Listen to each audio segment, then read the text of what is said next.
possibly have a show without you, Dennis. So we just have to wait.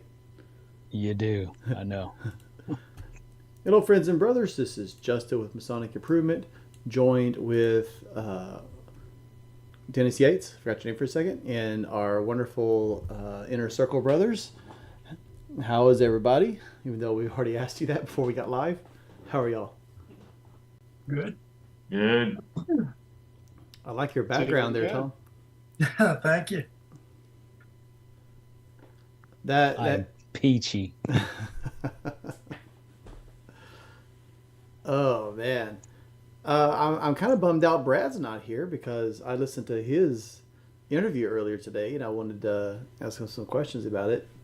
Did anyone else listen to it yet? Yeah, I saw it. It was yet. really good. It was good. It was good. I enjoyed it. So he's like an internet star now. So he's YouTube famous. Brad's always been famous. He just didn't know it. Well, Yeah. well, you know that'll elevate him to the Brad Hoff. It's not just going to be Brad Hoff He anymore. was already the Brad Hoff. What are you talking about? As a club of one of the B's here, I have to say you have to get voted into the B club. Jason got voted in too. So yeah, we don't know. We'll have to hold a forum to see if Brad gets in. That's Have to wait till the meeting to make the decision. I don't know if I'm part of that club. Oh crap! It all started because of me. He's a Dennis Yates. The one and only. I'll start my own club. The one and only club. No, you're the wild card club, Dennis. You know, That's exactly right. That's exactly it's one right. or the other. You can't have both.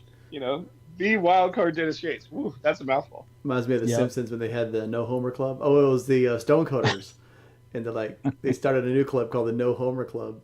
Oh my gosh. Okay. So now that we're beyond the silliness, what's been on y'all's minds this week?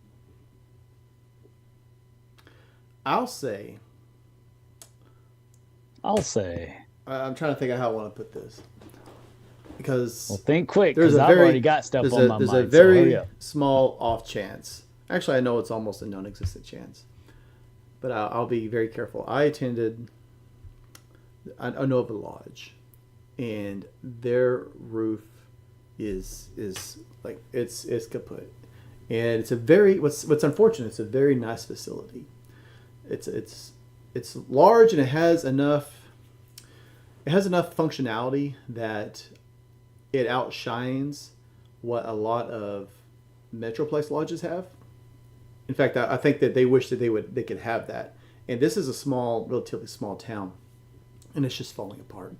And I attended one of the meetings recently, and the last time, let me back up. The last time I attended, they opened lodge at 7 and didn't get out till 9:30, and they spent about 45 minutes of those debating about a fundraiser, and ultimately they decided to table everything. It didn't make a decision after discussing it for 45 minutes. So they tabled everything, and ultimately the fundraiser never happened. And so fast forward to recently when I attended this meeting again, and the worship master brought up the because their bills were $900 and they have $300 in their bank account. I mean $3,000 in their bank account. So they have like 3 or 4 months left of actual funds. And Wow. And the annual returns are due on August 15th. So yeah. hopefully they better hope that they've got more endowments than they do per capita. It's close, I think. And then the worship master, he brings up funding again, and these are his words, basically, not mine. Aside from raising our dues to $1,000, what else could we do? So right out the bat, because this is a lodge that they've had a lot of discussion about raising dues, and everybody wants to kick the bucket down the road. Everybody wants to foot the bill to somebody else, but they don't ever want to pay for themselves. And it struck me as extremely disingenuous as a worship master to use, and I'm sure that when you study, it's been a long time since I studied rhetoric, but there's actual tactic that's called But to resort to something like that, to try to dismiss an entire idea. I mean, the dude wanted to sell fireworks. Like, what if we sold fireworks as a lodge? It's like, it's like anything. Well, I know a anything but lodge covering that's their own done it bill. that has made some good money doing it, but the simple fact is, are they trying to sell fireworks to pay all their bills, or are they trying to sell fireworks to give to charity, or what? I mean, that's It'd just be to pay the bills, man. Like I said, Oh, they I got know, they I got know. 3 months, maybe 4 months worth of Yeah. funds. And a fireworks stand's only going to bring in like $3,000 a season. That's it. Well, they don't even have It's enough for the initial investment. right. Well, you can get somebody to bring in a fireworks stand, and you just sell them, and you be the manpower, and you can make around $3,000 for the season. But you have to man it 24 hours a day, Hmm. and so it's not really. But again, $3,000 for the season. That's not covering. That's 1/4's worth of bills. How many seasons are there for fireworks? There's just two, isn't there? No, Yes, technically, we do. is it two? Yeah. So they'll Yeah, cover July 6 months. 4th and New Year's. I'm just very. I've been thinking about it a lot. I'm just very frustrated with lodges that just cannot take care. Like, you have nobody with any financial sense making any decisions in a lot of these lodges, and they're just these decaying. I mean, it's embarrassing. We're gonna have an AMD meeting there at the end of the month, and literally pieces of the ceiling are on the floor, and it's just disgusting, and it's worse every time I go. And it's not the only lodge like that, and I'm trying not to name drop any lodges, but it is so disheartening to know that. Is it a grid ceiling? Is that grid ceiling like the one we have, like the tiles you put in? Yeah. Man, that's golly. Every lodge member could buy a box of tiles Well, for less than $50, and have 10 tiles, and you could do the whole ceiling. the issue is every time it rains, it leaks. I think I've Oh, sent well, you that's an pictures. entirely different issue. Oh man, I went there and there's always a new spot on the roof. I went up there and it looked like a giant pimple about to pop. It had a bucket underneath it, and no, they have little trash cans in the hallway just collecting water every time it rains. Oh my gosh. It's so disgusting, and it just breaks my heart because it's such a great location. Like, it's right off Interstate 35, right off an off ramp, on ramp, whatever, and it's centrally located. That's why organizations like AMD do so well, because you got people from the Metroplex, people from Waco and stuff, and it's central, and it's right off 35. It's easy to get to. It's a huge building, and nobody cares. We had Well, it sounds like they just need to. The next decision, the next stated meeting needs to be a decision on selling the building, because if I think about this building, it's not anything special architecturally as far as historical. It's a 1960s type, just square, bland I think it's older than building. that. I think it's like 1950 was when it was built. In that Right, time but frame. that's So it's- the kind of the era. yeah. The 50s, 60s kind of a, bland building. Yeah, the best bet, being right off 35, would be to sell it. Mhm. Go contact Grand Lodge or your DDGM first and say, and then ask him to reach out to Grand Lodge to start the process for selling the building, because Grand Lodge has to be notified first, Yeah. and I agree. then Yeah. start that process right away before you don't even have a lodge. Yeah, because I'm being really negative, I guess, but I'm being realistic. They will never fix that roof. It will never get fixed, and it will keep getting worse. It hadn't for 6 years that I've known you. Really? Well, no, you I'm were trying to think. talking about it then. Was I? Was it that long yeah, ago? Yeah, it was. Yeah. Well, then that's fair. And it's only gotten more expensive because inflation's gone up, and the roof's only got worse, and they've never done anything to fix it. I agree.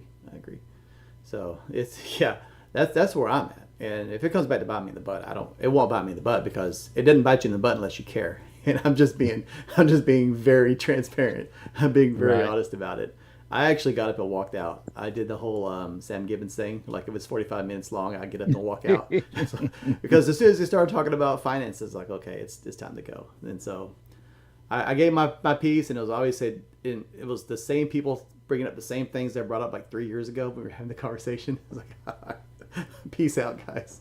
So Right. that's just really bugged me, and it really makes me sad to see lodges in that state. I would love to see them being successful. They just had a lodge. They didn't merge with them, but they just had a lodge move into the building to share the building with them. And it's like, man, I hate it that you're moving into this, and it's kind of at this point. But it Yeah. is what Did it they is. sell their building and put any money towards the new building? They sold their That's building. typical. Okay, so did they put any money into fixing the building? That should be the first conversation. Is why in the hell hasn't this other lodge invested into this building that they're moving into? Because Are as they- soon as Are they paying rent or paying are they rent. sharing the they're building? paying rent. Because as Okay, soon well, as then members that's- of this lodge heard that a lodge was selling their building and coming with money, they started doing this. Oh yeah. And so Well, and that's why I was wondering if they were merging with or it's what. not a merge. It's it's a shared. They just moved their charter.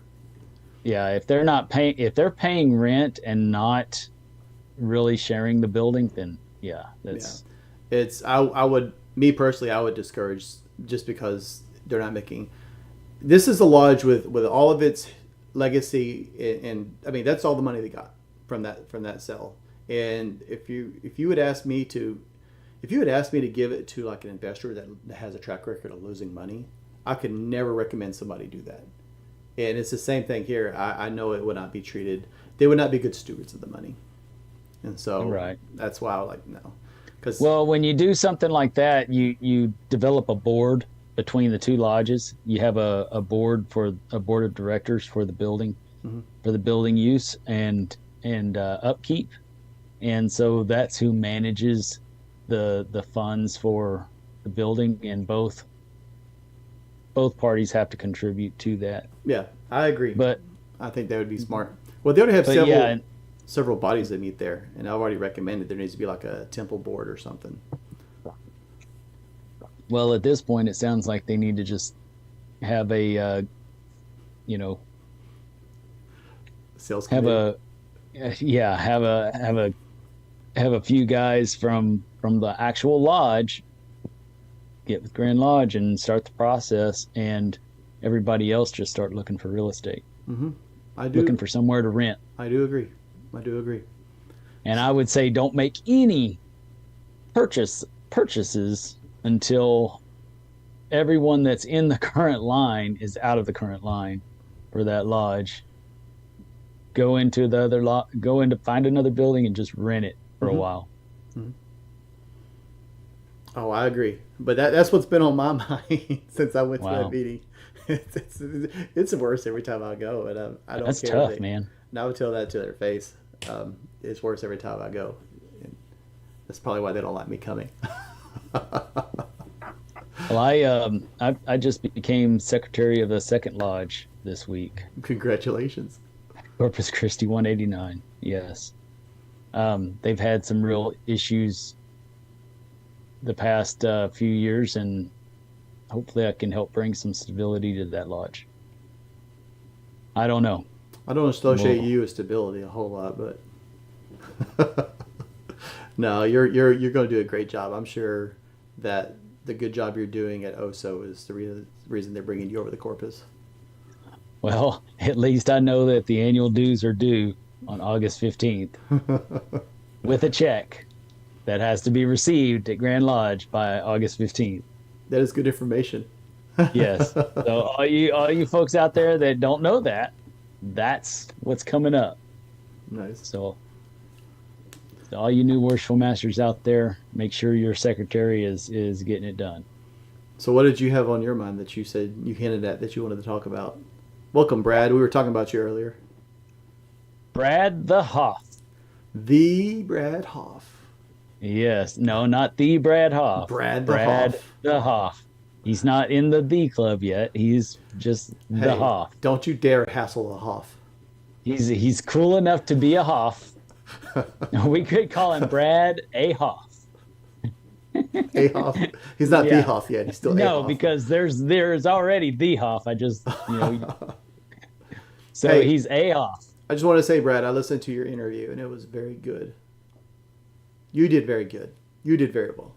Thank you, brothers. Thank you. Yeah, I had a good time with him. it was just like this, it was just like just hanging out, talking about masonry and doing the thing, man.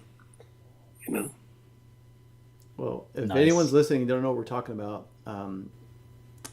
well, I'll go ahead and plug it since you're on it. The Old Fashioned Podcast, Brad was recently on it, and check it out because it's like a half hour. It's like 33 minutes or something. All the conspiracy theorists like, 33 minutes, what the? But yeah, it was like 33 minutes and some change, and it was good. Yep. Yeah, I enjoyed it. I did another one with him that's going to be out in December. Oh, nice. That was it's like a group thing, like 4 of us, and it was interesting as well. There was something that I wanted to pick your brain about, and I think it was the question where he asked you. It's not as fresh on my mind as it was a few hours ago, but where he asked you if you had like a magic wand, what you would change. Do you remember what your answer to that was? Yeah, being exclusive, just guarding the West Gate a little, slowing the process down, just trying to be a little more cautious about, who we're letting in to the lodge, making sure that they understand fully what they're getting into before you just let them on in. Mm-hmm. I love that, man. I also like the comment. I think you made it the Jim Rumsey mindset where you just no denim. Yeah, I did say that too. Yeah, I like that a lot. Nice.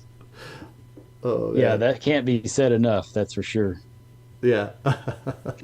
Well, what I was wanting to bring up kind of just falls right into that, and the question I have for everyone is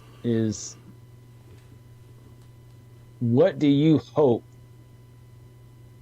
the new guy that walks through the door is looking for when he joins this organization? What are you hoping that he's looking for?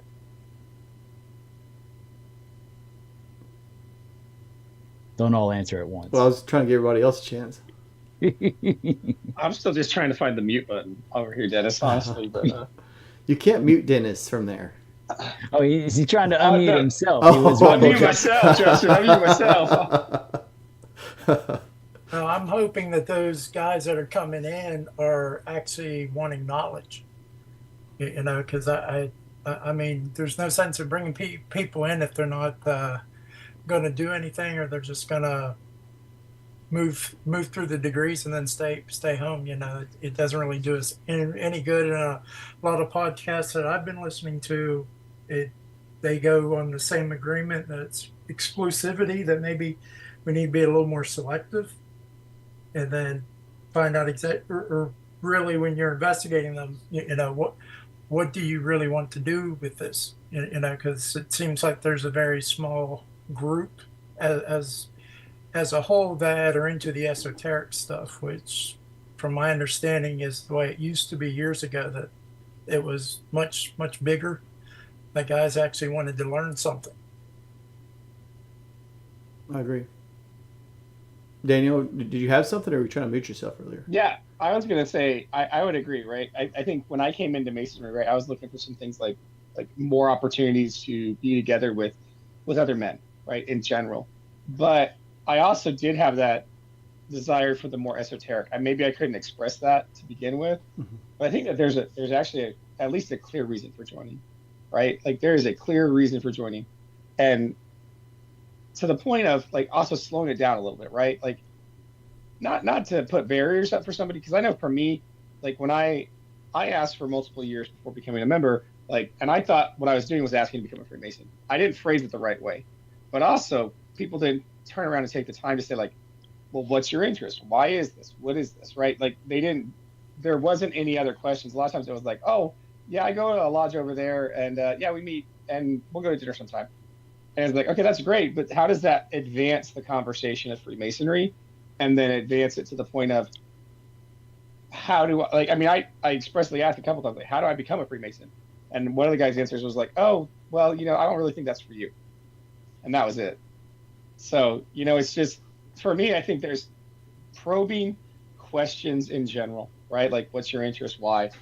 Things like that. And then also, like, I know there was somebody who recently came to our lodge, reached out via the website.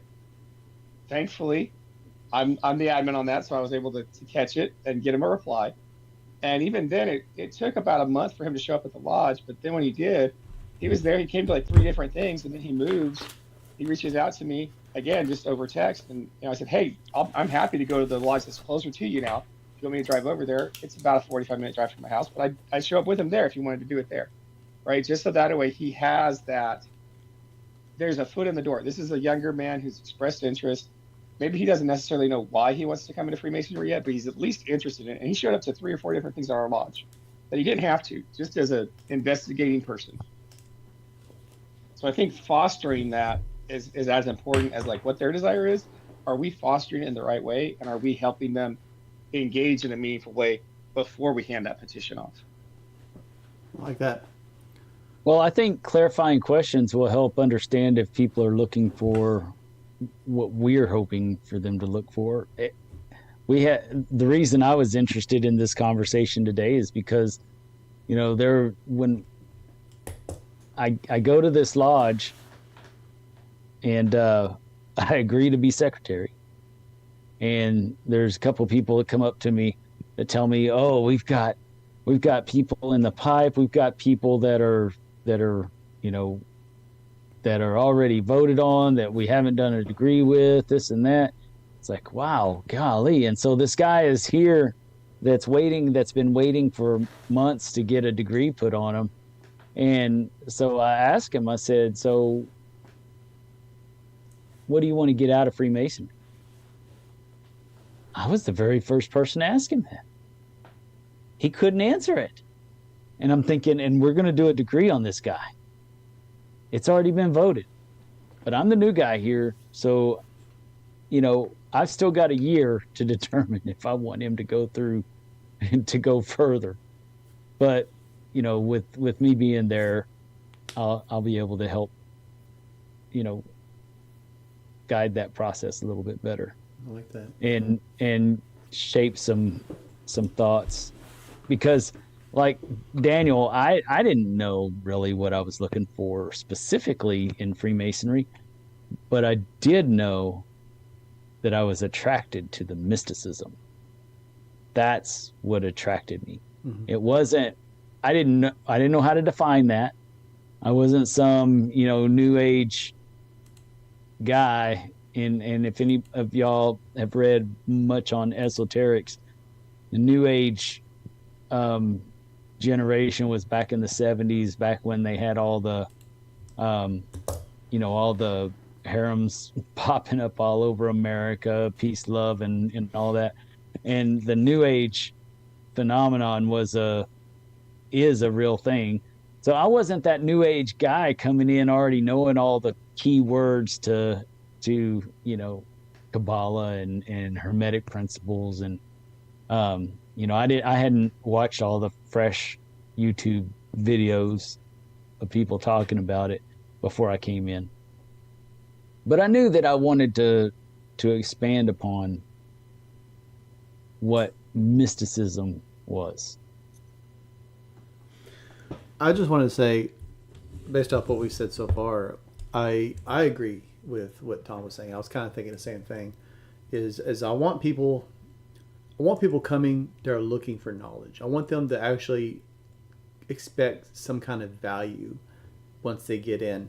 And to the opposite end of your question, which you didn't ask, but kind of goes with it, what I don't want are people that, well, I just want to get more involved in the community, or I just want to like okay, go join the Lions Club, dude. Exactly. You're in the wrong place. You came to the wrong door. But I see that a lot, and I think, and I hear people saying that.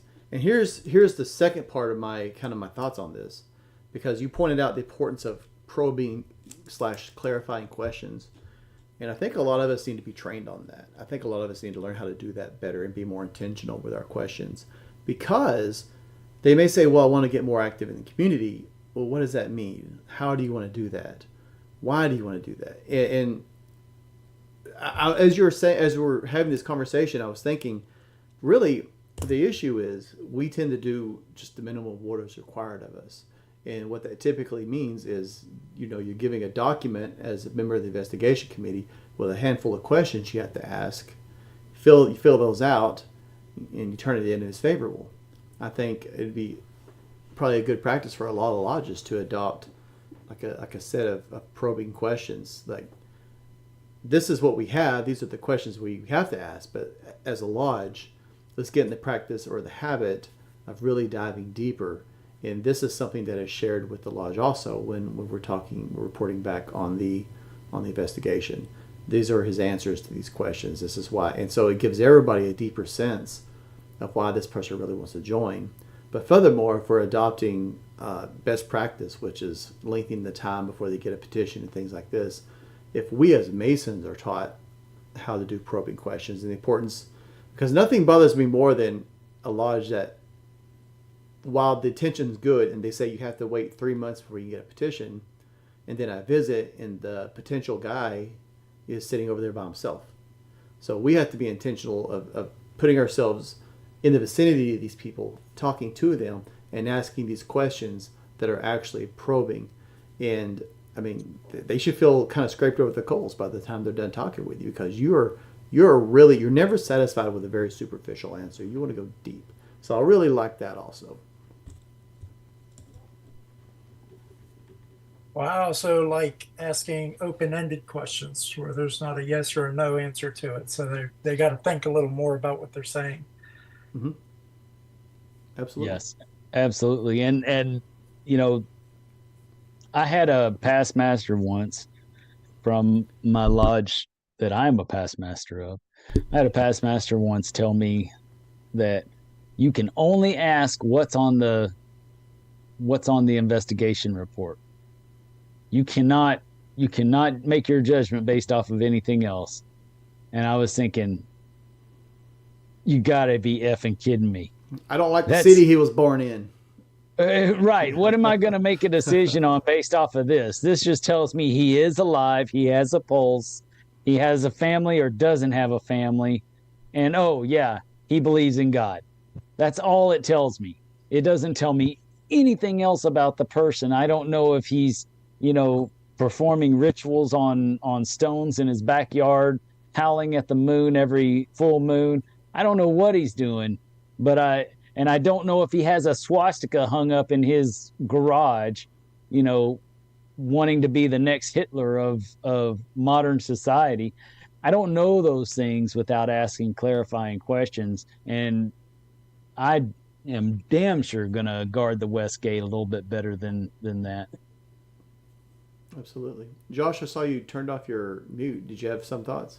Yeah, I was gonna, I was kind of bring up what you just said, Justin. I was kind of in the same thought. Is I'm not so much interested in, what the reason why is to what they say is to that kind of nature. What you were saying, because I mean, you're right. A lot of us when we join, I mean, I joined because I wanted to learn the history. I was intrigued by the Knights Templar, and I knew they were tied to the Masonry, and so that's kind of where I wanted to join. And you really don't understand a whole lot of it until you start deep diving into it once you get the degrees put on you. But I'm a big opponent of that. What is it? The guide that came out a few years ago that I think Right Worshipful Dravinsky put together about all the different questions and how you should do the investigation and everything. Oh, a big proponent? Yeah, proponent. Sorry, I can't. I knew that's what you meant, but I didn't know if the rest of the world knew that that's what you meant.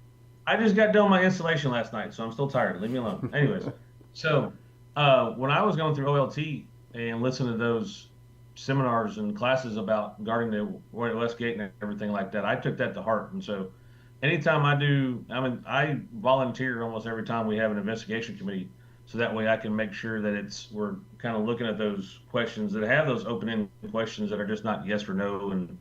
And to be honest, we had one of my lodges, we did an investigation on a guy back in April, and we actually I followed the guidelines and asked the questions, and we went to his house and we talked to him, and everybody at the lodge was like, "Oh yeah, this guy's gonna be fine. He'll be okay. We'll send him through." And we went through the investigation process, and it was like, "Nope, this guy is the answers to his questions that we left open ended were so far out there that we're like, no, you're looking for something, but this isn't it. Mm-hmm. You're looking for basically he was looking for something to fill a hole that he felt that he had in his heart or soul, and he thought masonry was going to be the end all be all, and it's like, nah, that's not how this works. It's not a religion, buddy. It's it's a fraternity. So I mean, that like I said, being able to take those questions and actually put those into practice and trying to guard that Westgate is really good, trying to do it that way. So, like I said, it's hard to, when you're meeting someone, because like we've all said, we didn't know what we were really getting into when we started. We knew we had a, interest in like Dennis said, an interest in the mysticism and everything like that, which is part of it. But, until you really go through degrees and deep dive, and you're like, a whole different world opens up to you. Yeah. Yeah. Well, also, to your point, when you're asking to join, you may not really consciously have an idea of what it is you are looking for, if that makes sense. Or you may feel kind of guarded, and you may not like, well, I'm kind of into this esoteric stuff, and I don't want to sound like a, like a woo woo or whatever. I just made up a word. I don't want to sound loopy when I'm talking about all this like Kabbalah and stuff. I just kind of want to dip my toe and see if that's what this is about. And if you have these open-ended questions, and you can learn a lot. And to your point, this whole idea like, oh, they'll be fine. I've seen that myself so many times. Oh, he'll be a great Mason. Has the practices you've implemented in the past, I say practices you implemented when there was no practices and nothing really being implemented, they were just doing a very informal investigation and passing them along. Has that worked very well for you in the past? What's your retention rate? It's almost, well, I mean, Zach Hastings could tell us, it's not good. And so don't just be dismissive and say like, oh, he'll be fine. No. That's why we're in the position we are today. That's why we have the issues we have. Well, and the reality is that I want to step back a little bit on what Josh said.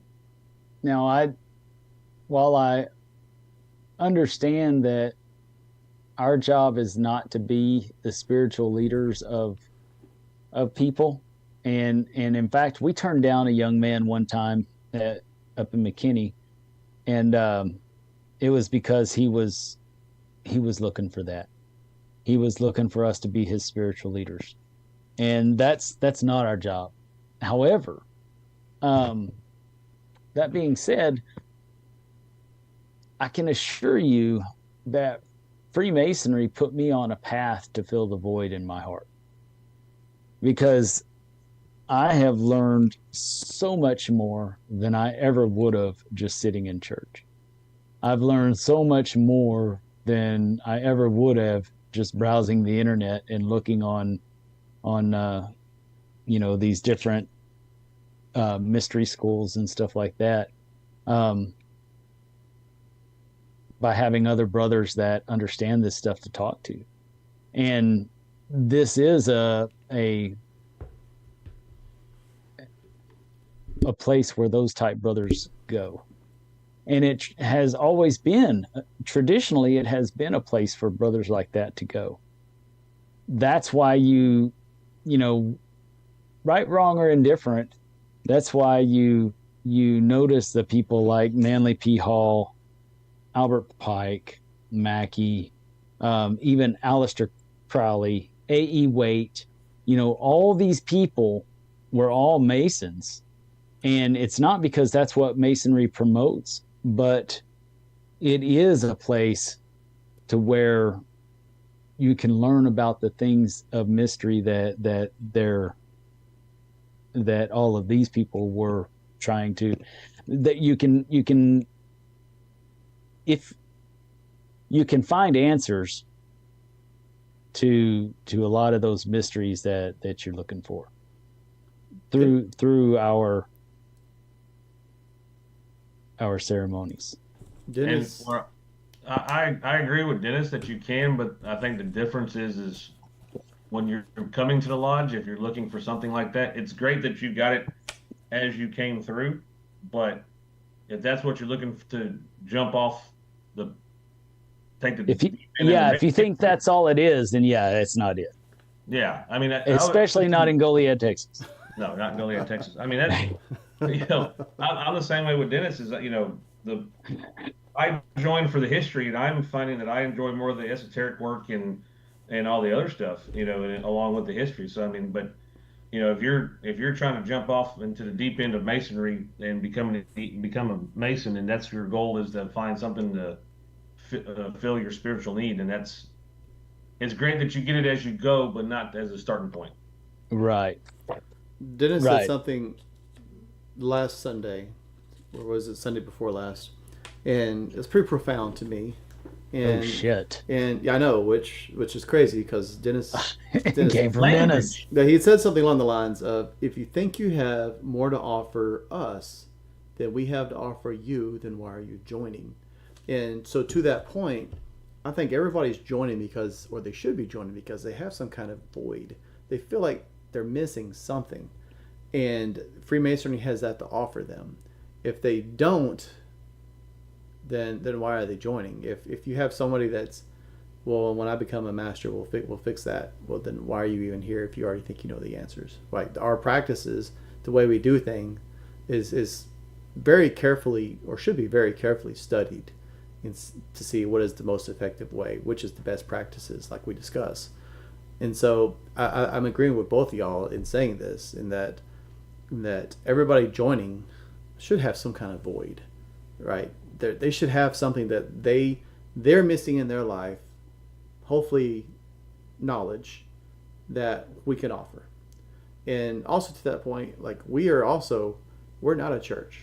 And while I personally have grown to get a lot of spiritual fulfillment from my Masonic studies, that is the tail can't wag the dog. You should not join Freemasonry for spiritual fulfillment. You should join it for a thirst for knowledge, and in my opinion, a side effect of that knowledge is the spiritual fulfillment. But you can't go chasing that and bypass what comes before it, which is that study, that road time, that book time, that communication, and these inner circle, the iron sharpening iron. There's a whole process that has to come before that. And I mean, it's possible somebody understands that and that's what they want. They know the process, but it's probably not likely. Yeah, I've run across a few people that are a little bit more attuned to that, based off of their personal experiences in life. Mm-hmm. They're just more attuned to that type of thing, and they kind of know what they know a little bit better what they're getting into than most people do. But yeah, by far it's you still want to come to the door with humility. If you're not willing to, learn what Freemasonry has to offer, I mean, you can turn around in a year and say, well, that's not what I thought it was going to offer me. I'm done. I'll just do something else. That's fine. If that's what you feel, I would encourage anyone to stay longer than that and make sure that it's not just their lodge or their district or their area that's giving them those bad feels. But if that's kind of what you get, if you realize that you joined the wrong organization, I say get out. If you're in it, be in it. If you're not, get out. Otherwise, you're wasting your own and everybody else's time around you. Yeah, I heard an analogy, and maybe it was on Brad's interview, but say like you go to Whataburger and you want to order one of their menu burgers. You can customize it however you want. right? And it's still that burger. It may start to look unrecognizable after a point, but you still have the burger as it is, as it was designed. We're Right? still gonna belch it up an hour and two hours still later. You still have it's gonna taste the same when you belch it back up. You still have the original though, and and I guess what I'm trying to say is, you have a lot of lodges that will do things very differently, and it's better or worse. That's really how they. That's up to them, basically. It's how they want to do things. They all have their own culture. Yeah, they all have their own culture, but you always have the original, which is a lodge that is about education and knowledge, and has a certain air of exclusivity to it. And you can argue there's comments disagreeing with us in chat right now, and I mean you could disagree, but ultimately when you put Freemasonry through the test of time, the lodges that you see that will persevere against whatever the waves of time crash against it, the lodges that will persevere are the ones that are practicing exclusivity, are guarding the West Gate, and are taking care of their finances, and are focusing on lifting one another up through education. And those are the pillars. And I hate to be a jerk, right? But I mean, your lodge could be successful too. I mean, Lions Club's been around for a while. If you can't be educated, then what are you doing there? And it doesn't matter on what, if you're too smart for no matter what topic that lodge has to offer you, then you're wasting your time. There's no reason for you to be there. It all starts with education. You're not going to become a better person in any way, shape, or form without first being educated on the topic.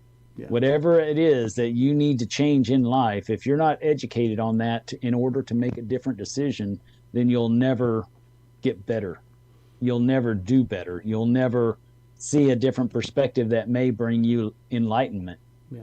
It's just as simple as that. And it doesn't matter if it's how to saw a piece of wood. If you're not willing to learn from somebody who knows how to saw a piece of wood, then you may just hack it all up. You may just think, well, I'm just trying to saw to get this job done. That's all I'm trying to do.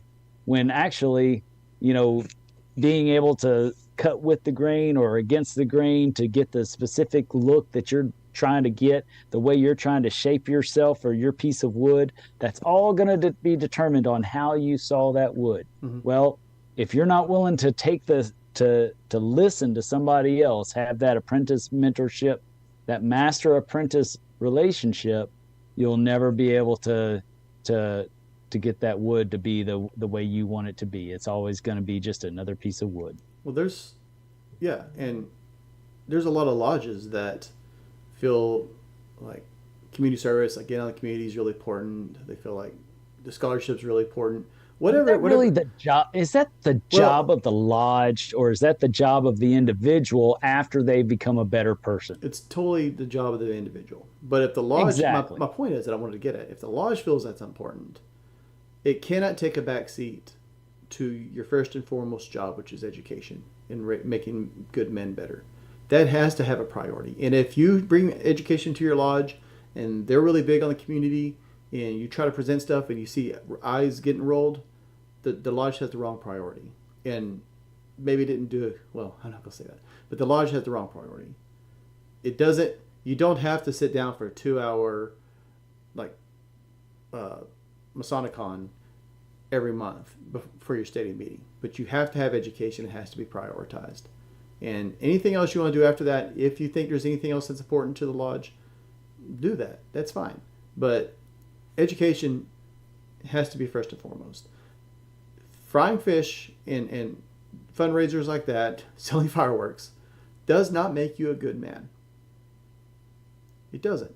And it makes you good at frying fish. It makes you good at frying fish. Well, it makes you a restaurant if you do it enough. And right. So I had some. Go ahead. Well, on that topic, that's what I try to do this year in Goliad is, bring a whole lot of more education. And Dennis knows that, I've had some there almost every stated meeting to bring some type of education. But my problem now is I sit in the East in Cuero, and I know I can't have that same mentality over there because it won't be received well at all. So I've only got 4 speakers lined up for the year. 2 of them being brothers that are from the lodge, and 2 of them are brothers outside the lodge. And I'm sure that I will get eye rolls when I bring that up because, that we like to read the minutes, talk about the air conditioning because it's broke all the time, and then go home, and that's all we do.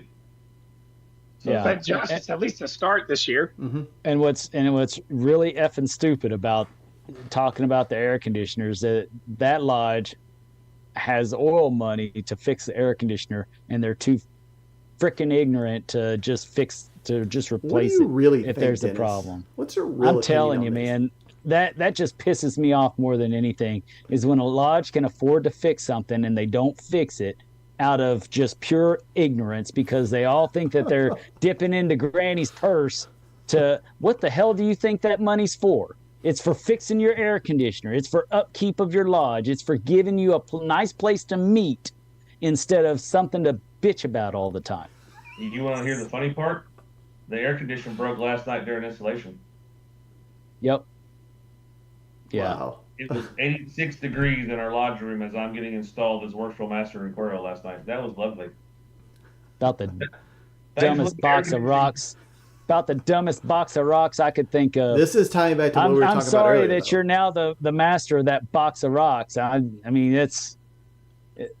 it doesn't take much to realize that something's wrong there and it needs to be fixed. But- I'd stop letting the people who are making those decisions make those decisions. That person that's treasurer that thinks he owns the purse strings, get him the hell out of that office. I know who he is. Yeah. So, but thankfully the air conditioning guy came and fixed it last night. But we've tried to bring some education there before, and it didn't get received very well. But this year they're not going to have much of a choice because I got people coming. This is what we're going to do. So Let me ask you this, Josh, real quick. It's just so that all these brothers can have perspective. These brothers feel this way, and they're brothers. They may be a box of rocks, but they're brothers. How many brothers are actually raised from that lodge, and how many are plural memberships? you really want to go there, Dennis? Yeah, I know the answer already. Okay. Well, right worshipful Cody Stewart just got on, so we'll go with that. There are of the 48 Masons that we have attend to that lodge, or members. Let me say that there are members. Of those 48, maybe 15 people show up for a stated meeting, and of those 15, only 2. Actually, no, I take it back. Only 1 was raised in that lodge, and there's only 2 brothers that actually live in that town. Everybody else is a plural member, Yes. including myself. Yes. How big is the town? So Cuero? it's bigger than Goliad. It's Yeah. twice the size of Goliad. Actually, 3 So times it's- bigger than Goliad. So They're population so big 3? they have an HEB and a new HEB Oh wow. And a Walmart. and a Walmart. Walmart's kind of old, but they do have a new HEB. But they have one. But they have one. And a Tractor Supply. Yep, We only have a Tractor Supply, and that's just recently. correct. The thing, Josh, to address, because your situation is not unique. There's a lot of lodges. I'll be that right. feel I'll that be way. right back. All right. There are a lot of lodges that feel that way, and the issue is, you're dealing with culture, the lodge culture, and you have to. And changing culture doesn't change overnight, and you can. How do you know if you didn't change the culture, or if there's a cultural issue? Is because if you do something for a whole year as a worshipful master, and when your year's over, it goes right back the way it was. Yep. Because a year is not enough time to change culture, which is why I'm always advocating like longer terms for a lot of positions. But that's what it is. It's a cultural change, and it's an uphill battle. And the only way to do it is just to make it part of the norm. And that's done by consistency in quality, and over time. And the thing is, like even when your year's over, you tell that worship master, your replacement, that you want to be on a committee for education, and really push for it. And a good worship master will let you do it, let you create a education program. So even after your year's over, there's still people coming and presenting. There's still talks, and it takes time. It takes a long time, and it's very frustrating, or it can be. But that's how you have to change the culture. We thought that the culture was going to change. Brother Burtis actually started changing that culture. Well, that'd be 3 years now because I was senior deacon, and the culture shift did not align with what he tried to start. So I'm going to try to start it over. Mm-hmm. But you look at the line behind me; it's probably falling on deaf ears. So it's like one of those. What do you do? Well, And you never give up. That's what you do. Yeah, that's what I'm trying. I'm trying my darndest not to give up, but sometimes it's just hard to do. So for all those brothers out there that are wondering, when it's something you love, when is enough enough? The answer is never. I got that from the Mexican today. The movie. I was like, which one are you talking about? In the Mexican. Okay. Man. I don't know if that's offensive or what, but okay. I know, right? That's funny. No, I was watching that movie today, and that fell just perfectly in what when you're in love with your lodge or you're in love with Freemasonry. When is enough enough? Never. I'm sorry. I'll tell you this, so Josh. Going back to what we were talking about earlier with the lodge, that's basically a zombie, right? I was driving home and it's like it's very obvious. I've known many of these brothers for several years. I've known them, right? And I see Jason. Let me get this out. And it's very obvious that they don't listen to the show. They don't listen to hell. I'd be happy to listen to any Masonic podcast or even read a Masonic book, and they don't do any of those things. But the thing is, it's sometimes the people that are closest around you that you have the least impact on.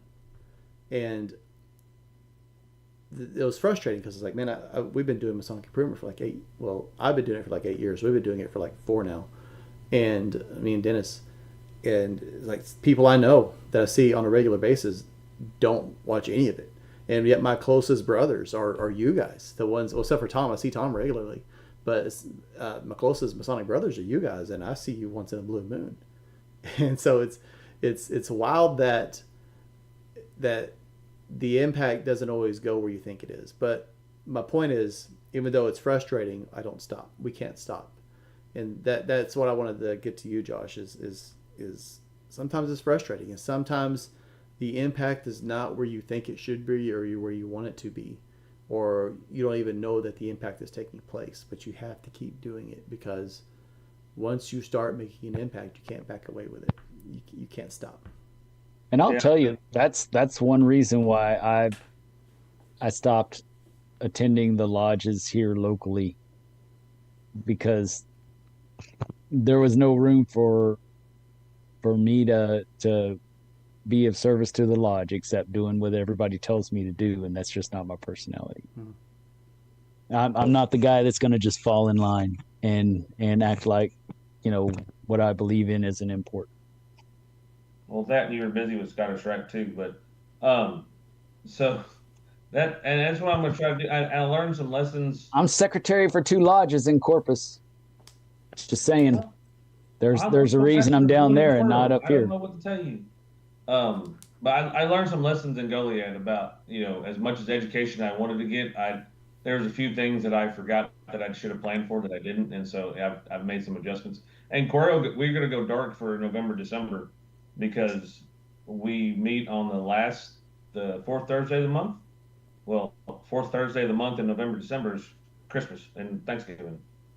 So then we were meeting on the 2nd Friday, and it's like, nobody's going to come. It's football season. So we're just going to go dark November, December now. So we're 10 months worth of meetings instead of 12, so it kind of shortened my time frame. But I know it's not going to be received as much as it was received in Goliad, but at the same time, I know it needs to be done because I don't believe in any lodge that just shows up, reads the minutes, reads the Grand Lodge communications, grabs about the air conditioner, and goes home. That's not a lodge. That's not the reason I joined Freemasonry. That's a Is business meeting and not a good one either. Yeah, it's a sorry excuse for a business meeting. Sorry, Jason. I know you've been patient. What did you have? Yeah, so just to put some uh I guess some put some hope out there. Yeah, obviously I just came out of the East of at Victory, and we had a whole year of uh educational programs, and then the thought was I was going to go into the East at Guadalupe Lodge this year, and then probably about I don't know, probably about 6 months ago, we kind of change gears and stuff like that. But I had already set up a year's worth of educational presentations at Guadalupe Lodge. I talked to the incoming master, and honestly, he's one of these that he was kind of a uh, reluctant officer. Like, he kind of got nominated, and then he's like, "Yeah, I'll do it," and then he's kind of moved his way up. So he was never come to the lodge and said, "Well, I want to be master someday." He just kind of has fulfilled that role, and now he's worshipful master, and he takes it serious, and he wants to do a good job and stuff like that. But it was not anything that he was, you know it wasn't an ambition of his. And so, I told him, I said, "Look, I got this entire year worth of speakers. Um, do you want to continue with that, or do I need to call these guys and cancel?" And initially he was kind of like, yeah, I don't know. I don't want the meetings to, last too long, and it's in the middle of the week, and um he's like, yeah, I don't know. And I was like, it wasn't a definitive no, but it wasn't a definitive yes. So I didn't say anything to anybody. I was like, you know what, I'll hold off on this. So um, I think probably maybe a couple weeks later, he came back, and yeah, he's like, all right, well, you know what, let's give this a try. He's just his masonry has always just been about hanging out with brothers, and fraternity and all that kind of stuff. He's like, but he's like, so what we'll do is we'll have the meeting, and then we'll close lodge, and if anybody needs to go, they don't feel like they have to stay, and then we'll have the educational presentation. And we had kind of gone to that kind of format at Victory Lodge anyway. So I said, yeah, I said, that's fair. I said, that's fine. And so this past Thursday, we had the first meeting, and we had Chris Galloway come from from Grand Lodge Education Committee, and he did a great presentation. We had about it was about 10 guys that stayed for the presentation after lodge. We probably had about 20 that was at lodge, about 10 stayed. Um, and it actually went over really well. Like, the presentation that he did was very appropriate. It was like a very practical approach to one of our symbols in the Texas Monitor, and then there was a lot of back and forth, um, you know, the kind of the stuff that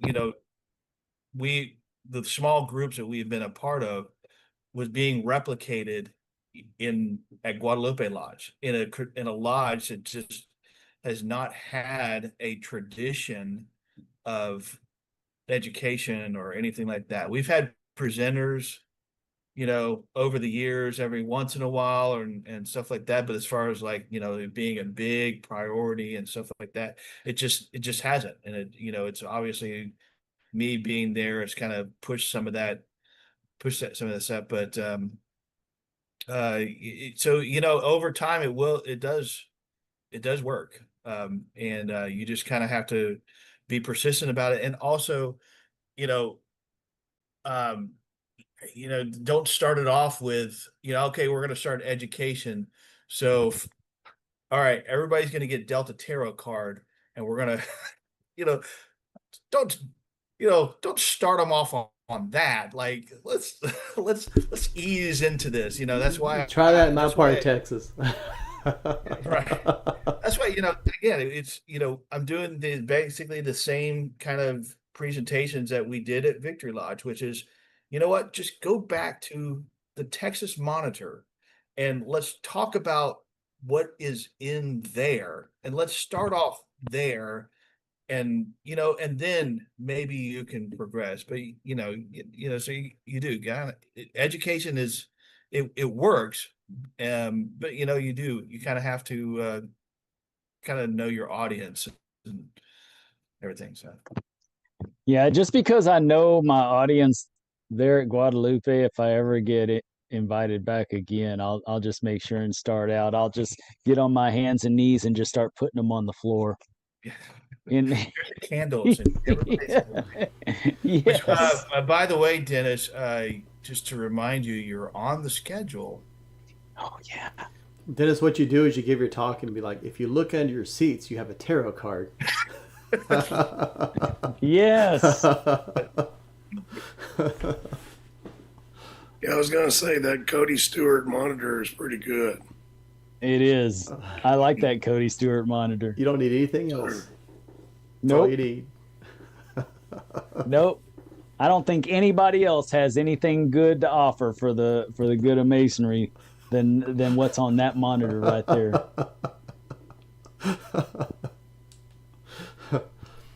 Wow. Oh man, that's funny. Yeah. But yeah, you're right. You have to know your audience. I tend to like to push the boundaries though a little bit, because I think there's too many brothers out there that feel like they're you know, for lack of better words, I'm a product of the 80s. Can't put baby in the corner, right? And so I feel like there's a lot of brothers that feel like they're in the corner by themselves, and they're looking for something more that they're just never going to get if they ask for it. Yeah. And so when I go to a lodge, I do try to, blend it, but I always try to throw in something a little bit out there to give that one brother, just that one brother, an opportunity to grasp onto it and say, hey, it's there. It's in our Freemasonry. It's in our ritual, or it's in our, it's something that, it's what I came for. It's what what I've been looking for. It's here. Maybe it's just not with this group of people. From an educational perspective, I mean, that's what you do, is what you're talking about, Dennis. You have to know your audience, but also if I'm going to go teach physics to like a bunch of seniors in high school, and my goal is to get them to be able to do like projectile motion or something kind of advanced, I'm not going to start by teaching them. I'm not going to go give a lesson on basic addition and subtraction, but I am going to teach them how to do one-dimensional motion and how to start doing calculations. You have to. You can't go in day one and be like, okay, here's the x-axis and the y-axis, and here's the formula we're going to calculate based off this angle. You have to work your way up to it. You have to scaffold up to it. But you want to start teaching them the new stuff. Basically, you have to teach them new things. Be sure they understand that, and then move on to something else. But you can't just say, okay, the goal is to learn projectile motion by the end of the year. So day one, that's what we're doing. So to your point, but it'd be like if I go in and like my education is, what is a square and compass, based strictly off their monitorial definitions. it's probably you're gonna get some. Okay, that was what was the point of that? But if you take it a little bit further, Well, and every y'all time have read this stuff, and you've all, I think almost all of y'all have heard me present before. And typically I make sure that I am discussing to my audience level of understanding, but then I push the boundaries to get them to think outside the box. And I think that with what Freemasonry represents as far as enlightenment, how is anyone going to find enlightenment staying in their box? Mm-hmm. You It's can't just grow. not going to You happen. can't grow in your comfort zone, and No, that's why you you got to cannot. push that boundary a little bit. Get them out of their comfort zone. This is stuff I don't know. Just a little bit, and then your comfort zone expands. Yeah, What do you got? and that's why I usually ask the worshipful master or whoever it is that's invited me. I ask them what these folks need to hear, Mm-hmm. and then I push on that, and then push it a little bit further, because I'm perfectly fine with them getting upset with me, and I have plenty of presentation opportunities. I don't need to, rely on one lodge all the time. So if they get upset with me for pushing them outside of their comfort zone, that's okay with me.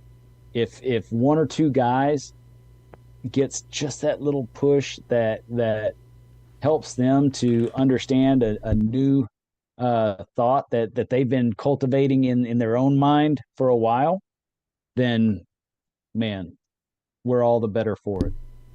That's how I feel. Daniel, What you got, Daniel? Yeah. Yeah.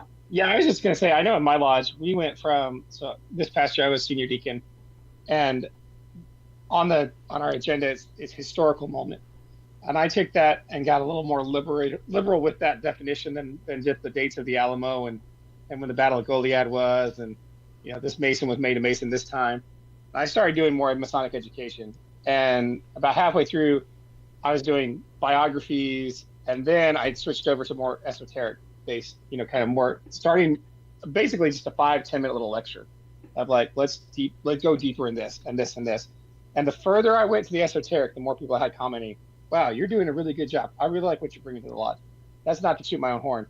Well, maybe a little bit, but at the same time to go, hey, they actually appreciated it, because instead of just going, here's a list of dates that these Masonic events happened on, it then became a discussion or a talking point of like, this is why we need to think about the plum, or this is why we need to think about the level, and then bringing some of that symbolism into it. And I mean, that's something I'm hoping to continue on this year and really bring in so much more education with that. But I mean, that just cracked the door. And for my lodge, that was huge. That was huge to get them even to start thinking about it. That's awesome, man. Yeah, that's for one, you being consistent, and also it sounds like you're giving good presentations. So that definitely helps to move that bar in the direction it needs to go. So definitely hats off to you for that. Not that you're looking for kudos, but great job. Well, and when you're starting something off for the first time, it's kind of like Brad did with Royce City. I mean, he focused on the cardinal virtues, and that's what he tried to keep all the different deals on this year, and that's great. That's to get brothers started. Then yeah, that's what you need. You need to start with the basics of what they're even there for. I mean, that's basically where you start. When you got somebody, that's outside of the normal area, that's when you let them, tackle some of the hard stuff that, they won't hear it again for quite a while, Mm-hmm. but they'll at least hear it from one person.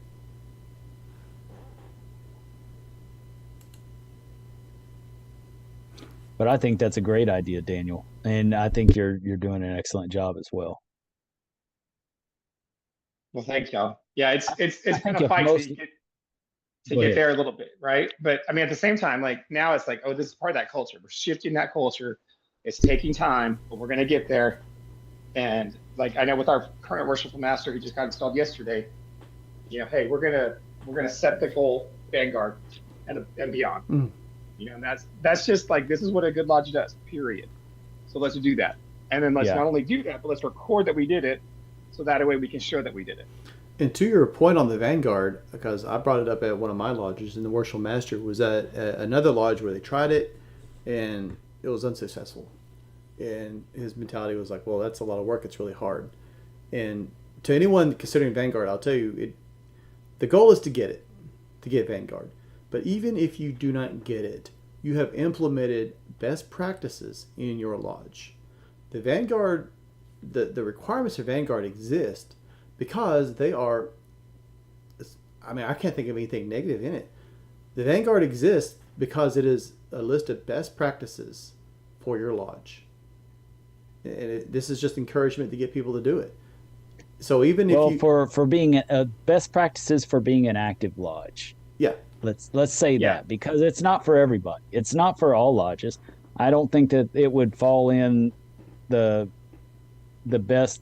I don't think someplace like Sol Ross or well, there's quite a few others that they just probably wouldn't need to do that. That's true. To fulfill what the brothers of that lodge are really looking for. I mean, you go to Sol Ross and oh my goodness, St. Albans, Hillcrest. St. Albans, yeah, I was going to say St. Albans San is Marcos. this week, as a matter of fact. Oh, cool. You go to Hillcrest, St. Albans, well, and Arlington Lodge, and I know Fort Worth 148 used to be this way. I'm not sure about it anymore, but you go to those lodges. They've got a defined culture that really works for those lodges, and they're getting Freemasonry out of those lodges. They're getting the education tenfold. They're getting the social aspect tenfold. They're getting, all these different things. The places where Vanguard helps the most really is the rest of the bunch. You've only got a handful of lodges, maybe 2 handfuls of lodges that really do Freemasonry top tier, and don't have to worry about it. But the rest of us, we have 758 lodges in Texas. The other 750 lodges in Texas could benefit from doing the Vanguard to create an active atmosphere and getting people motivated to go to lodge and do things. Yeah. And maybe that's the starting point, right? Yeah. Because if I don't have anything in my lodge, if I don't have a culture that's already defined, or I have a culture that's defined that I don't like because it's not presenting with education, let's go with that one, right? Or maybe it's not presenting to the community what I think Masonry should be. If you look at those Vanguard application, look at those requirements, and go, hey, this gets me closer to the Freemasonry that I want, then go do it. Help be that person in your lodge, whether you're worshipful master, whether you're an officer, whether you're just the old grumpy past master in the corner, or you're the newest EA in that lodge. Look it up. Is this something that I want to be part of? If so, yes, let's work towards it. Yeah. And I promise you, any officer sitting in a chair should be happy to hear you say, I want to do this and I want to help you do that. And I think that's a great point. It's if you're a member of a lodge and your lodge wants to move the bar in the right direction and they're not sure how to proceed, Vanguard for sure. But yeah, there are some lodges that have so well established, like it is so ingrained, their vision, their mission, who they are, what their identity is, what their goal is, that I think if you just want to be at par, go Vanguard. And if you want to move past that, it's possible. And that goes into road time and book time right there. You got to go visit those lodges, those lighthouse lodges, like the ones that Dennis just mentioned. Go visit and see what they're doing. Listen to our interviews with Pete Norman. I mean, it's not the thing is, Masonic success is not a secret. It's not a secret. Like any successful lodge will be happy to tell you what they do. You can listen to many of our episodes. We interview many of those brothers. The secret to a successful and healthy and thriving lodge is not a secret. The only issue keeping lodges from being successful is its members. Isn't that sad? Like the one thing that keeps a lodge from being successful is its members. Well, and this isn't exactly what the idea behind his thoughts this year are, but Brother Robert Park making himself available for the Grand Junior Warden seat. His whole discussion this year is we don't have a membership problem. We have a value problem. We have we don't have we don't have a problem with membership. We have a problem with giving our members, taking care of our members that we already have. And so the reality is that we have so many people leaving or have left our lodges because of the few that remain that are putting a stranglehold on Freemasonry in Texas. And this isn't just Texas. This is, nationwide. There's a stranglehold on the United States Freemasonry. All the other large grand jurisdictions around the world are thriving right now. Texas or the United States are the only ones that are really in decline, that are still in decline. But the reason why is our membership putting a stranglehold on our lodges. We do have a membership problem. But it's them not practicing Freemasonry and not bringing value to the lodges. That's the only membership problem we have. It's not a membership as we need to bring more people in the door. It's a membership issue as what are we doing for the people that we already have. I like that. If you take someone from like the UK, for example, or even just one of these really successful lodges that we were talking about, and their entire Masonic experience, this wouldn't have happened, but if their entire Masonic experience was isolated to that one lodge, and then you took them to any of these 99% of the rest of these lodges, Freemasonry would be unrecognizable to them except for the ritual. That's assuming the ritual even got performed correctly. Yeah. So think about that. If you're looking at these lodges that are successful and thriving, these grand lodges that are successful and thriving, their Freemasonry looks nothing like the Freemasonry that's being practiced in these zombie lodges. Yeah, and to that point, I have seen in a lodge, I've seen the worshipful master just completely butcher all the ritual and then make it a statement that this year we're going to teach everyone ritual right. And I'm like, oh my gosh, you didn't just say that out loud. It's okay to have that goal, but saying that after you just completely destroyed everything, oh my gosh. And it's just like you there have you go. It's one of those members that don't go to other lodges. They just stay at their one lodge. That's like one of my peeves. And they think they got it right. When you have a degree and someone always stands up and like, be sure you're listening to these questions because these are going to be what you learn when you're turning in your work. And you have to get it right. And then whoever's sitting in the West, whoever's sitting in the South or whatever, they don't know any of it. And so someone stood up and told this guy, listen to what they're about to say because it's really important to your Masonic career. And then they can't even do it. Like, right. Yikes. They butcher it so bad you can't even understand them. Oh, yeah. I got to tell you, man, recently I embarrassed myself doing that. I didn't I didn't butcher it that bad, but I just had a brain fart in the middle of what I was going to say, and I can't remember what it was, but I just had a brain fart, and I knew it. I know it. It's just I was thinking about something else. Why? So I can learn it the way you have it? Sure. Yeah. No, I didn't say the way I have it.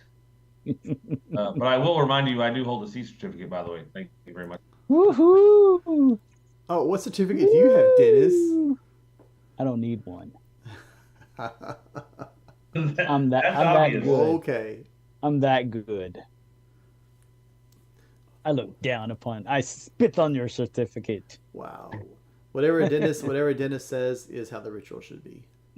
Yeah. He's like the Chuck Norris of Freemasonry. Yes. The ritual whisperer. Every time he makes a mistake, they have to rewrite the cipher. They do. They do. That's why we've got so many versions. There you go. All right, dudes. But yeah, go ahead. I don't want to downplay the certificates. I think that's great, but to me, certificates are basically just practicing to a test. It's the same thing. It's just like memorizing all the stuff to a test, and then as soon as you're done with that test, do you really remember it all? Now, I do know that in Goliad, we have a lot of good ritualists in Goliad, and everybody expects the expectation is perfection. That's there is no other bar for Goliad, Texas. I can tell you that for sure. Dennis, I can tell you for sure, the Brad Hoff remembers all that A certificate work he's done. It's Brad the Hoff. Brad the Hoff. Brad A. Hoff. No, he just got promoted to the D Club with that. The D Club. There you go. There you go. But so when Josh says that he knows his stuff on that certificate, he does. He does. And then some. You see Brad do that? I did. He's got some fucking guns. So man. True story. His lodge had to vote to I'm allow old. firearms. I'm not so as he young can bring as those you. guns in the lodge.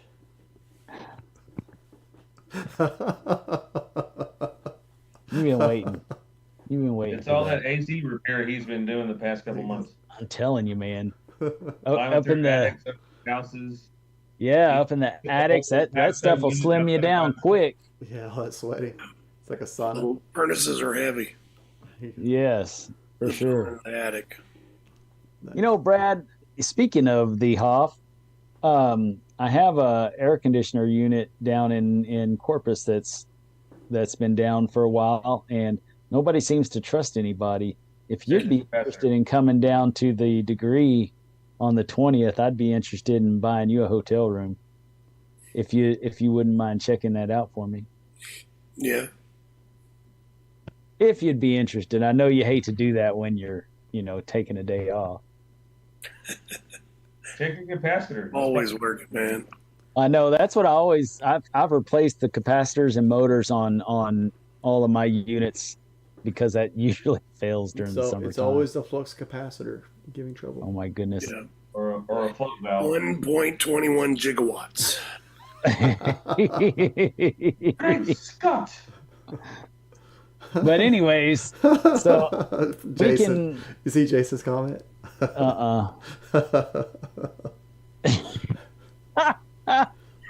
Oh man, I may have to. I just got into this lodge, so I may have to take you up on that. You never know. Jason has a spreadsheet of hotels to choose from too. Yes, a spreadsheet of hotels. Okay. All right, y'all. It's 10:30. Let's do our final thoughts. This has been good. I've enjoyed tonight's conversation. I haven't, but I'll just nod and go along with it. Oh, okay, Jason. Dennis. Anyone got thoughts? Don't be shy. Marketing plan.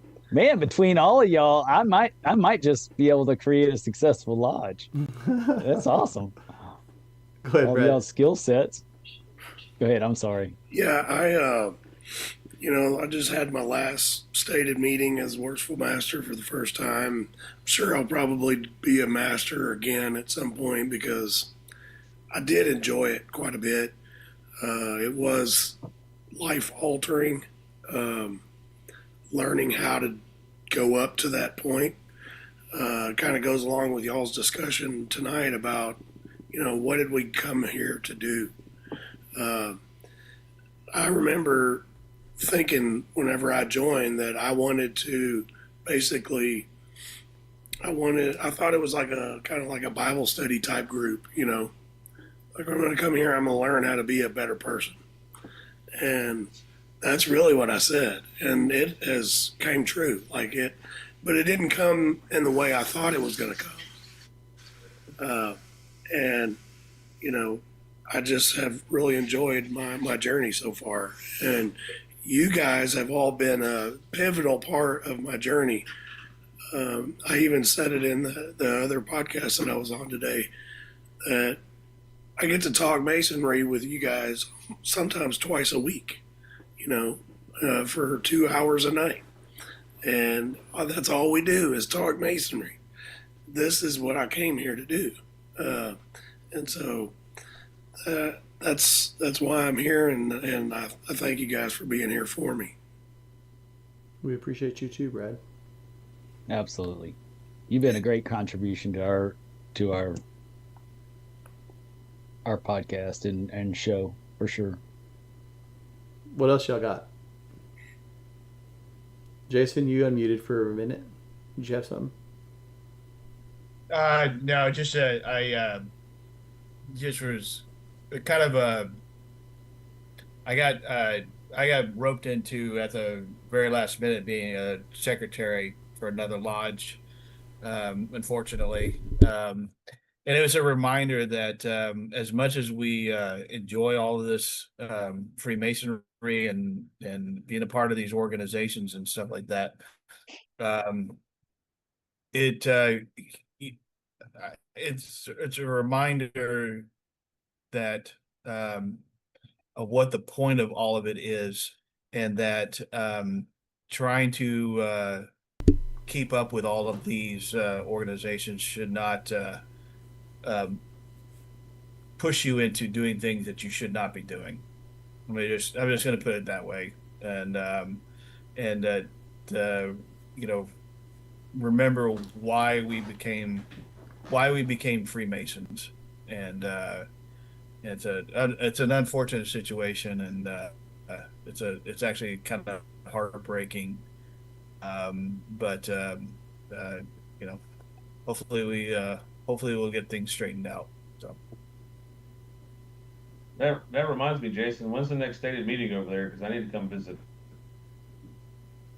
Yeah, that's a good question. I'll have to get back with you.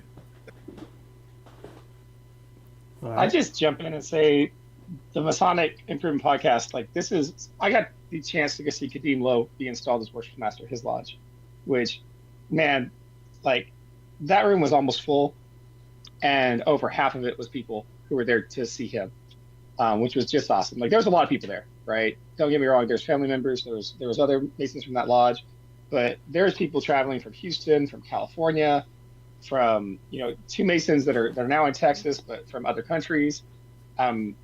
Just lots of people. A brother from El Paso, right? And how did that happen? It happened because he travels and because he does what Masonry is, right? I know I met him because of the Masonic Improvement Conference that happened in Corpus Christi a couple years ago. That's where I first met him, and or that are on this podcast, right? On seeing him on the inner circle. So there is value here. There is value that is inexplicably tied to this podcast, to the people who think about this, whether you're on the inner circle or not. Plug for the inner circle, join it. It's great. You get to actually come and talk during this, but also just listening to it on YouTube. If that's what you're doing, you're finding somebody and you have Masonry and you're like, this is what I want. Reach out to somebody on this call. Reach out to Justin, to Dennis. There are people in your area that are not too far, that are willing to travel with you and have experiences that you won't have otherwise. And that is just really Freemasonry. The old saying is you get what you put into it, you do, but at the same time, sometimes you have to find what you're actually looking for. And that ties it back to the conversation we had, right? Why are you knocking on the door of Freemasonry? What do you want? What is it really that you want? And that might change over time as well, but you have to keep seeking it out, keep seeking that additional light. Absolutely. It's very good. Thanks for your thoughts. Who hasn't talked? Josh, Tom, y'all got anything? No, not really. I'm just getting ready or starting my year in the East and Cuero, so we'll see how that goes and then go from there. You'll do great. You'll do well. Well, I'll just say thanks, guys. Like I said earlier, man. Y'all are my closest brothers. You are my lodge, basically. Like this is where I get my Freemasonry. I'll travel and I'll go to some of these lodges we mentioned earlier, and I'll get a lot of value out of them. But on a weekly basis, you guys are where I get my Freemasonry from, and so I really appreciate y'all. I learn a lot, and we're not even having like these deep dive lectures or anything like that. It's just us discussing Freemasonry as it is, as we've encountered over the week. And so, really appreciate that. If anyone's listening that wants a piece of that, click down below. There's a link to join the inner circle. That's what these guys are. They're our inner circle. They're our closest brothers. And so that's what I would encourage you. I mean, this has revolutionized Masonic improvement. This has revolutionized my Freemasonry. And so it really makes me happy to hear that you guys are getting a lot of value. I assure you I get more than y'all do. But I am very, very grateful to have y'all as brothers. So I'll leave it at that. What you got, Dennis? Jason, I understand about getting roped in to being secretary. I didn't get roped in really, but I did step up because they had nobody, and the one from last year left and is not coming back, and nobody wanted to step up to be nominated or installed this time, this go around. And so, just trying to keep them from losing their charter just that much quicker, I decided to step up and help, and if I can help, and hopefully it'll bring some stability to the lodge. But I get it totally, and it's part of what I was saying earlier. When is enough enough? And I say never. Now, really though, at some point, I'm willing to do this for a year and see how things go. But if this lodge continues to falter, then I'll step away as well, and then I'll recommend to them to go ahead and demise or merge with another lodge or something like that. I am of sound mind and member, so I am willing to make that recommendation if necessary. If I think that it's everything's viable, if everything looks like it's turning around, then we'll know that by people showing back up. But if not, then if it's just the same old, and I got duped into coming and sitting in a chair that nobody really cares about anyways, then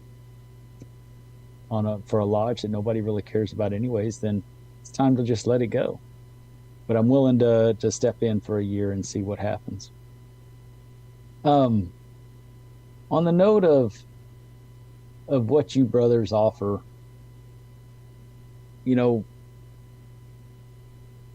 I truly believe that the value I gain from you brothers, it's a lot like having a counseling session every week. I get to sit here and BS. I mean, I get to go through all the emotions. I started out with anger. Now I'm finishing it up with denial, but I've gone through all the different stages of grief. But I feel like if it wasn't for you guys, I think I would still feel like I was on an island. Y'all are all here with me on this island, and I appreciate y'all tremendously. You give me support. I'm able to offer a few tidbits here and there, and that's always nice to see that I am actually learning. The best way to continue learning is to be able to teach, right? If you can teach it, then you've learned it, and then it helps you hone in your skills as well. And I think that that's very important. I think that we ought to go ahead and schedule for this Wednesday having an inner circle only meeting. Let's go ahead and do that. Do we have a topic we want to discuss? Daniel, I just might be. Shh. That's our dirty little secret. I was like, what are you talking about? But I didn't have one offhand, but I tell you what, I'll come up with one and then post it. Okay. and we can post it on Facebook, and you guys will know what the topic's going to be. That'd be good. I have a I well yeah I already have a topic. What? Nobility. That's So in line with our recent video. right, and we go through this thing, hoping to build in character. Well, I'll just leave it at that. We'll just do it on. Let's do it on nobility, because that's where the top degrees end up, and there's a reason for it. So let's do that. Okay. I like that. I would also like to give a quick shout out to Brother Anthony Harris. He is our new personal representative for the San Antonio Valley Scottish Rite. I am very proud for him for this accomplishment, and very sorry for him, and send my condolences at this time. Not just kidding. It's a lot of work. It's a speaking on nobility, and that sense of duty and honor. It's an honor to be in a position like that, but it takes a heavy. It's a very serious duty tied to that honor as well. So I would like to congratulate him as the chief of Knights of St. Andrew. I'd like to congratulate him. If any of you brothers would like to join our inner circle, you're more than welcome. I encourage it. I think, to what Daniel was saying earlier with Kadeem, the reason so many brothers showed up to show him love is because he does the exact same thing. He doesn't show up to stir up a bunch of trash everywhere. He shows up with love, and so he's just getting that back tenfold. That's what happened this past installation. I'm very proud for him as well, and I'm glad that it was able to happen like that. That really is a testament to where travel time pays off. Otherwise, you brothers, let's stay on for a couple more minutes after, and but other than that, thank you for coming on the show. Love y'all. Keep it between the points.